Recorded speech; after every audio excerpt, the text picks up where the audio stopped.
Hi செல்லுக்குட்டீஸ், இன்னைக்கு இந்த ஜாமாவோடைய next part தான் பார்க்க போகிறோம். எபிசோட் 1 இன்னும் பார்க்கலன்னா மறக்காம போயிட்டு பார்த்துருந்தாங்க. லிங்க் நான் டிஸ்கிரிப்ஷன் பாக்ஸில் கொடுக்குறேன். சரி வாங்க, இப்போ நம்ம லேட் பண்ணாமல் வீடியோக்குள்ளே போகலாமா? இந்த எபிசோட் ஸ்டார்டிங்லேயே ஹீரோயின் லிஃப்ட்டுக்குள்ளே வராங்க. ஆல்ரெடி நம்ம ஹீரோ லிஃப்ட்டுக்குள்ளே தான் இருக்கான். லிஃப்ட்டுக்குள்ளே வந்தோடனே ஒருத்தர் பார்த்துக்கிறாங்க. பட் இருந்தாலும் எதுவுமே பேசிக்கவே இல்லை.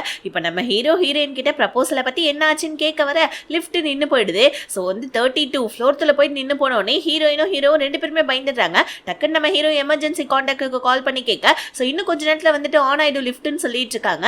இந்த நேரத்தில் தான் நம்ம ஹீரோ மறுபடியும் ப்ரப்போசலை பத்தி கேட்க வர ஹீரோ நேற்று நைட்டு கல்யாணம் பண்ணிக்கிறேன்னு கேட்டான் இல்லையா, அந்த ஒரு சீன் ஞாபகம் வருது. டக்குன்னு நம்ம ஹீரோயின் நான் யோசிச்சு சொல்றேன் அப்படின்ற மாதிரி சொல்ல ஹீரோ வந்துட்டு நம்ம லஞ்சுக்கு போலாமான்னு கேட்க ஹீரோயின் இல்ல எனக்கு லஞ்சுக்கெல்லாம் போறதுக்கு டைம் இல்லை, நான் கிளம்புறேன்னு சொல்லிட்டு அவங்களுடைய டிபார்ட்மெண்ட்டுக்கு வந்துடுறாங்க. டிபார்ட்மெண்ட்டுக்கு வந்தோடனே சிஸ்டர் ஜாங் வந்துட்டு நம்ம ஹீரோயினை கூப்பிட்டு விடுறாங்க. எதுக்காகனா ஹீரோயின் இந்த டிபார்ட்மெண்ட்டுக்கு வந்தோடனே வந்து பாத்தீங்கன்னா ஜவுஷு அப்படின்னு சொல்லிட்டு ஒருத்தவனுக்கு லோன் சாங்ஷன் பண்ணியிருப்பாங்க. ஆக்சுவலி அவன் என்ன பண்ணியிருப்பான், லோனை வாங்கிட்டு ஓடி போயிட்டான் போல இருக்கு. இப்போ அந்த லோன் சாங்ஷன் எதுக்காக நீ பண்ண, நீ அவன் கூட சேர்ந்து ஃபோர்ஜரி பண்ணியிருக்கியா, அவன் கூட சேர்ந்து வந்துட்டு நீ பேங்கோடைய காசை ஆட்டையை போட்டிருக்கியான்னு சொல்லிட்டு ஸோ ஹீரோயின் மேலே புகார் வந்திருக்குது. அதுக்காக தான் சிஸ்டர் ஜாங் வந்துட்டு கூப்பிட்டுருக்காங்க. ஹீரோயின் என் மேலே தப்பில்லைன்றது நான் ப்ரூவ் பண்ணி காமிக்கிறேன்னு சொல்லிட்டு அங்கேருந்து கிளம்பி போயிட்டாங்க. ஸோ இப்போ நம்ம ஹீரோ ஒரு ஆள் கிட்ட பேசிட்டு வந்துட்டு இருக்கான். ஸோ இப்போ ஹீரோ கிட்ட அந்த ஆள் கேட்டுட்டு இருக்கான், அந்த பொண்ணு மேலே தப்பு இருக்குமோன்னு சொல்ல ஹீரோ யாரையும் தீர விசாரிக்காம எந்த பொண்ணு மேலேயும் நம்ம தப்பு இருக்குன்னுலாம் சொல்ல முடியாது அப்படின்னு சொல்லிட்டு ஹீரோ அந்த ஆள் கிட்ட சொல்லிட்டு இருக்க ஹீரோயினுமே இதெல்லாம் கேட்டுட்டு இருக்காங்க.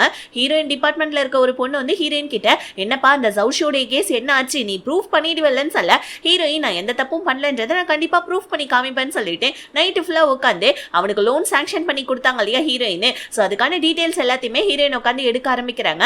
பார்த்தா எல்லாருமே வேலையை விட்டு கிளம்பிட்டாங்க. ஒரு காஃபி குடிக்கலான்னு போனா பால் கொண்டு தீந்து போச்சு. ஏன்னா அத்தனை காஃபியை குடிச்சிட்டு அவ்வளோ நேரம் ப்ரூஃப் எல்லாம் ரெடி பண்ணிட்டு இருந்தாங்க போல இருக்கு. வெளியே பார்த்தா சம மழை பெஞ்சிட்டு இருக்குது. கையில கொடையோட வந்தா இப்ப ஹீரோயின் ஆல்ரெடி ஒர்க் பண்ணாங்க இல்லையா, அந்த டிபார்ட்மெண்ட்டுடைய ஒரு போஸ்டர் கிழிஞ்சு போய் கிடக்கு. ஆக்சுவலி இந்த போஸ்டர் ஒட்டினதே நம்ம ஹீரோயின் தான். இப்படி இது கிழிஞ்சு போய் கிடக்குதுன்னு சொல்லிட்டு ஹீரோயினுக்கு கண்ணுல இருந்து தண்ணியே வந்துடுது.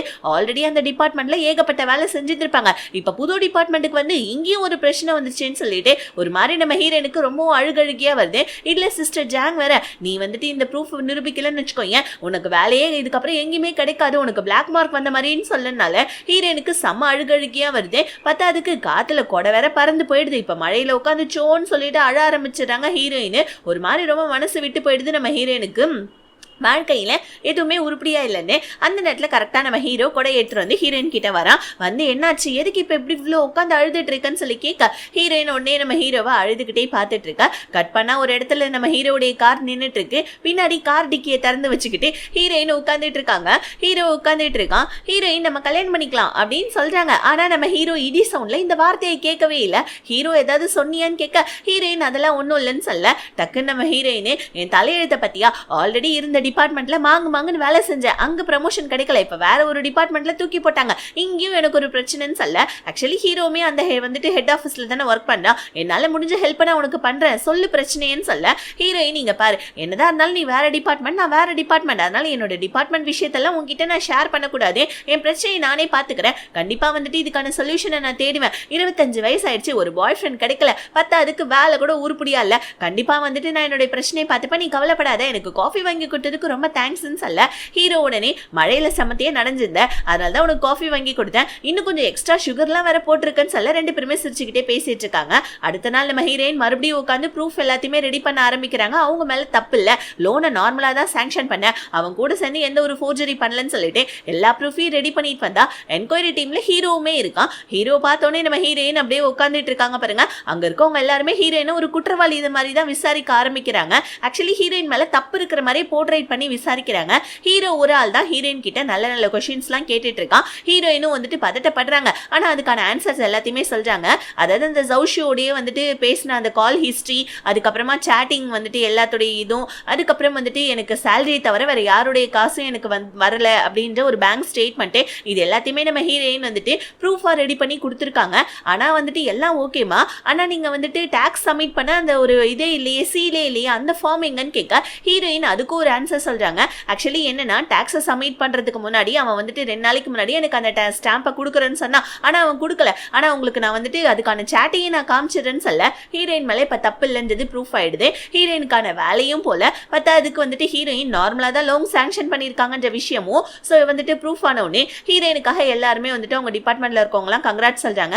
சிஸ்டர் ஜியாங்குமே லைட்டா ஹாப்பி ஆகுறாங்க. இப்ப ஹீரோயின் வந்துட்டு நடந்த விஷயத்துல அவங்க ஃப்ரெண்டு கிட்ட சொல்ல ஃப்ரெண்டுக்காரி கேட்கறா, ஆக்சுவலி வந்துட்டு ஹீரோ தான் இப்போ உனக்கு நிறைய ஹெல்ப் பண்ணியிருக்கான், ஏன்னா அவன் தானே உனக்கு நிறைய கொஸ்டின்ஸ் எல்லாம் கேட்டிருக்கான், மத்தவங்க எல்லாம் கொஸ்டின் தான் எதுவுமே கேட்கவே இல்லைன்னு கேட்க ஹீரோயினும் ஆமாண்டின்னு சொல்றாங்க.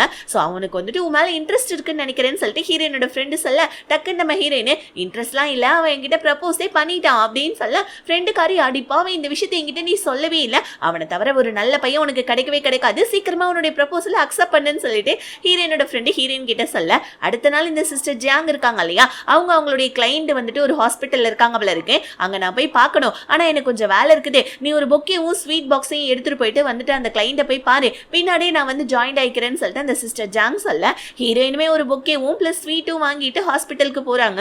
அங்க போயிட்டு சிஸ்டர் ஜியாங் கிட்ட கால் பண்ணி ரூம் நம்பர் என்னன்னு கேட்க அந்த ஃப்ளோருக்குமே வந்துடுறாங்க நம்ம ஹீரோயின். பார்த்தா அந்த ஃப்ளோர்ல நம்ம ஹீரோ இருக்கா.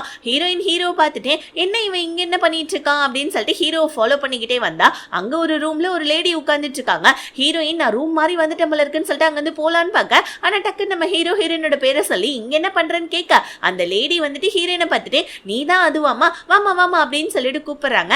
ஆக்சுவலி நம்ம ஹீரோயினை ஃபேக் கேர்ள் ஃப்ரெண்ட் மாதிரி அவங்க அம்மா கிட்ட சொல்லி வச்சிருக்கான் போல இருக்கு. அம்மா உடனே வந்துட்டு நீ தானே என் பையனோட கேர்ள் ஃப்ரெண்ட் வாமா உட்காருமான்னு சொல்ல ஹீரோயினுக்கும் வேற வழி தெரியல. ஓகே ஹீரோ என்னமோ சொல்லி வச்சிருக்கான், அதை சமாளிக்கணும்ன்றதுக்காக அந்த கிளைண்ட்டுக்காக வாங்கிட்டு வந்த பொக்கே ஸ்வீட் எல்லாத்தையுமே ஹீரோவுடைய அம்மா கிட்ட கொடுக்க ஹீரோவுடைய அம்மாவா இந்த மாதிரி என்னுடைய பையன் வந்துட்டு உன்ன மாதிரி ஒரு பொண்ணை வந்துட்டு லவ் பண்றான்னு நினைக்கிறப்ப எனக்கு ரொம்ப ஹாப்பியா இருக்குமா, நீங்க 2 பேருமே இப்ப சீக்கிரமா கல்யாணம் பண்ணிட்டு பேர குழந்தைங்களுக்கு பெத்து கொடுக்கணும், அது மட்டும் தான் என் ஆசைன்னு சொல்லிக்கிட்டே இருக்க டைம் அவங்களுக்கு மறுபடியும் ஒரு மாதிரி வலிப்பு வந்த மாதிரி ஆயிடுது. டக்குன்னு டாக்டர்ஸ் நர்ஸ் எல்லாத்தையுமே வந்து நம்ம ஹீரோயினை வெளியே அனுப்பிச்சிடுறாங்க. இப்ப நம்ம ஹீரோ வந்துட்டு டாக்டர் கிட்ட என்ன சொல்றாங்க என்னாச்சுன்னு கேட்க டாக்டர் வந்துட்டு உங்க அம்மாவுடைய இது 3rd ஸ்டேஜ்னு உனக்கு தெரியும் இல்லப்பா, மென்டலா கொஞ்சம் வந்துட்டு நீ ப்ரிப்பேர் ஆயிக்கோன்னு சொல்றாங்க. அதாவது இன்டைரக்டா உங்க அம்மா சீக்கிரமா சாகக்கூடிய நாள் வரப்போதே கொஞ்சம் வந்துட்டு ஸ்ட்ராங்கா இருன்னு சொல்லிட்டு போவ ஹீரோயின் கிட்ட எங்க அம்மாவுக்கு பிரஸ்ட் கேன்சர், அதுவும் இல்லாம 3rd ஸ்டேஜ், சாரி நான் உன்னை இந்த மாதிரி தேவையில்லாம வந்துட்டு உன்னோட பேரை யூஸ் பண்ணி என்னோட ஃபேக் கேர்ள் ஃப்ரெண்ட் மாதிரி சொல்லிட்டேன்னு சொல்ல ஹீரோயின் அடைச்ச பரவாயில்லப்பா ஒன்றும் பிரச்சனை இல்லை, நல்ல வேலை நான் எதுவும் உங்க அம்மா கிட்ட சொல்லலையே, உனக்கு ஏதாவது ஹெல்ப் வேணா கண்டிப்பா என்கிட்ட சொல்லுன்னு சொல்லிட்டே இருக்கக்குள்ள சிஸ்டர் ஜாங் வந்துட்டாங்க போல இருக்கு. ஹீரோயினுக்கு கால் பண்றாங்க. ஹீரோயின் சாரிப்பா எனக்கு ஒரு குட்டி வேலை இருக்குதுன்னு சொல்ல ஹீரோ பரவாயில்ல போ ஒன்றும் பிரச்சனை இல்லைன்னு சொல்ல ஹீரோயினுக்கு போறதுக்கு மனசே இல்லை. பட் இருந்தாலும் நம்ம ஹீரோயின் அங்கிருந்து கிளம்ப இப்போ உடனே நம்ம ஹீரோ அம்மாவை பார்க்கறதுக்காக போறான். அம்மா என்ன சொல்றாங்க, என்னப்பா நான் உன்னோட கேர்ள் ஃப்ரெண்டை பயமுறுத்திட்டேன்னா சின்ன வயசுல இருந்தே பாவம் நீ அவளை வந்துட்டு லைக் பண்ணிட்டு இருக்க, எனக்கு நல்லாவே தெரியும், அவளை பத்தி ஏதாவது ஒன்று வீட்டுல சொல்லிக்கிட்டே இருப்பேன், ஆனா இப்ப அவதான் உன்னோட கேர்ள் ஃப்ரெண்ட் தெரியறப்ப எனக்கு ரொம்ப ஹாப்பியா இருக்கு, அவளுக்கு ஒரு கிஃப்ட் கூட நான் கொடுக்கலையேப்பான்னு சொல்ல அட அம்மா அதெல்லாம் அவ எதிர்பார்க்க மாட்டா, நீங்க ஒன்னும் கவலைப்படாதீங்க, சீக்கிரமா சரியாயிட்டு வாங்க, அவளுக்கு ஒரு கிஃப்ட் நம்ம வாங்கி கொடுக்கலாம்னு சொல்லிட்டு ஹீரோ அவங்க அம்மா கிட்ட பேசிட்டு ரொம்ப நேரம் கழிச்சு வெளியே வந்து பார்த்தா ஹீரோயினும் சிஸ்டர் ஜாங்கும் அந்த கிளைண்ட பாத்துட்டாங்க. ஜாங் கிளம்பிட்டாங்க. ஆனா ஹீரோயின் மட்டும் இங்க வெயிட் பண்ணிட்டு இருக்காங்க. ஏன்னா ஹீரோயினுக்கு போறதுக்கு மனசே இல்ல, ஹீரோவே இப்படி அந்த தன்னந்தனியா விட்டுட்டு போறது. அதனால இப்ப நம்ம ஹீரோ பார்த்து சிரிக்க ஹீரோ நீ போலையான்னு கேட்க மாயன் சும்மா போயிட்டு வெளியே போயிட்டு வரலாம் ஒரு வாக் மாதிரின்னு சொல்ல 2 பேருமே வந்துட்டு ஸ்ட்ரீட்டுக்கு போறாங்க. ஸ்ட்ரீட் ஃபுட்டை வாங்கி சாப்பிடுறாங்க. அப்ப நம்ம ஹீரோயின் பேசிக்கிறாங்க, ஸ்கூல் டைம்ஸ்ல நம்ம வாங்கி சாப்பிட்டா அந்த டேஸ்டே இல்ல, இப்ப வேற மாதிரி இருக்கு டேஸ்ட்னு சொல்ல 2 பேருமே அவங்களுக்கு பிடிச்ச எல்லாத்தையுமே வாங்கி சாப்பிட்டுட்டு இருக்காங்க.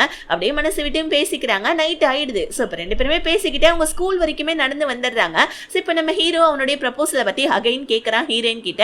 ஹீரோயின் நீ எதுக்காக என்ன சூஸ் பண்ணன்னு கேட்க ஹீரோ வந்துட்டு உன்னோட திங்கிங்கும் என்னோட திங்கிங்கும் ஒன்னா இருக்குது அதனாலதான் அப்படின்னு சொல்ல ஹீரோயின் திங்கிங் ஒன்னா இருந்து என்னப்பா பண்றது, நீ ஒரு நல்ல வேலையில இருக்க, ஆனா எனக்கு ஸ்டேபிளா ஒரு வேலை கூட இல்லைன்னு சொல்ல வேலைலாம் ஒரு மேட்ரா, இங்கப்பா நீ லைஃப் நினைச்சிட்டு இருக்கப்ப நீ என்ன நினைச்சிட்டு இருக்க, நீ வேலையை விட்டு வரக்குள்ள உனக்காக நான் வெயிட் பண்ணுவேன், நீ ரொம்ப டயர்டா இருந்தா உனக்கு நான் காஃபி போட்டு கொடுப்பேன், அதுவும் இல்லாம உன்னுடைய ஒர்க் ப்ரெஷர் ஏதாவது இருந்தா என்கிட்ட நீ ஷேர் பண்ணலாம், நீ நானும் ஒன்னா சேர்ந்து மூவி போலாம், இப்படி நிறைய லைஃப்ல அனுபவிக்க வேண்டியது இருக்குது. ஸோ லைஃப்ன்றது வேலை மட்டும் வந்துட்டு ப்ரையாரிட்டி கிடையாது, ஓகேவா, லைஃப்ன்றது அது வேற மாதிரி அப்படின்னு சொல்லிட்டு நம்ம ஹீரோயின் கிட்ட சொல்ல ஹீரோயின் சிரிச்சுக்கிட்டே நல்லாவே பேசுற, உன்னுடைய ப்ரப்போசல் அக்செப்டட் அப்படின்னு சொல்றாங்க. ஹீரோக்கு ஒன்றும் புரியவே இல்லை, என்னமா சொல்ற நீன்னு கேட்க ஆமா லெட்ஸ் டுகெதர் மேரிட் அப்படின்னு சொல்ல அவ்வளவுதான். ஹீரோக்கு அப்படியே சந்தோஷம் தாங்கல, ஹீரோயினுடைய கையை பிடிச்சிட்டு குடுகுடுன்னு சொல்லிட்டு ஓட ஆரம்பிச்சிடறான். இப்போ அப்படியே கட் பண்ணா ஹீரோனுடைய வீட்டுக்கு வந்து அவங்க அப்பாவுடைய போட்டோ எடுத்துட்டு பார்த்துட்டு இருக்கான். ஹீரோவுடைய அப்பா ஆல்ரெடி இறந்துட்டார் போல இருக்கு. பேங்க்ல ஏதோ கடன் வாங்கிட்டு சூசைட் பண்ணிக்கிட்டாரா இல்ல அந்த கடனை அடைக்க முடியாம வந்துட்டு அவரா இறந்துட்டாரான்றது தெரியல.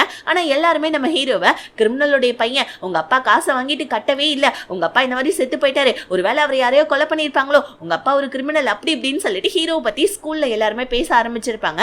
ஜோனு கொட்டுற மறையில ஹீரோ வந்துட்டு மேல் மாடியில உட்காந்து கையில ஒரு பூனையோட உட்காந்துட்டு இருக்கான். ஹீரோயின் அந்த பூனையை தேடிட்டு மேல மெத்தைக்கு வராங்க. ஹீரோ பார்த்தோன்னே ஹீரோ ஏதோ வந்துட்டு சூசைட் பண்ணிக்க போறான்னு நினைச்சு ஹீரோடைய சட்டையை இழுத்து காப்பாத்தி நீ ஓகே தானே கேட்க, ஹீரோ கையில இருக்க பூனையை கொடுத்து இது ஓகே தான் சொல்ல ஹீரோயின் நான் உன்னை பத்தி கேட்டேன், இங்க பாரு ஸ்கூல்ல பேசுறது எல்லாத்தையும் நீ காதுல வாங்காத, மத்தவங்க எல்லாம் பேசுறதுனால நீ அந்த மாதிரி ஆயிடுவியா என்ன, உனக்குன்னு ஒரு தனியா ஒரு லைஃப் இருக்கு, நீ என்ன பண்ணன்றது உனக்கு நல்லா தெரியும் இல்லையா, அதனால வந்துட்டு உங்க அப்பாவை நினைச்சு நீ ஃபீல் பண்ணாத, எப்பயுமே நம்மளுடைய அப்பா அம்மா ரெண்டு பேருமே நமக்கு ஹீரோங்க தான். சோ இப்ப மழை பெய்யுதுன்னா கண்டிப்பா வெயிலும் வரும், கண்டிப்பா இந்த கொடை உனக்கு தேவைப்படும் வச்சுக்கோன்னு சொல்லிட்டு போவ.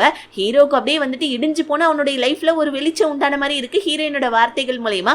அப்பையில இருந்து நம்ம ஹீரோயினை லைக் பண்ண ஆரம்பிச்சிட்டான்ற மாதிரி காமிச்சு அப்படியே இந்த 2வது எபிசோட இதோட முடிக்கிறாங்க. நெக்ஸ்ட் எபிசோட பார்க்கணும்னா மறக்காம வீடியோக்கு ஒரு லைக் பண்ணிட்டு சேனலை சப்ஸ்கிரைப் பண்ணிக்கோங்க.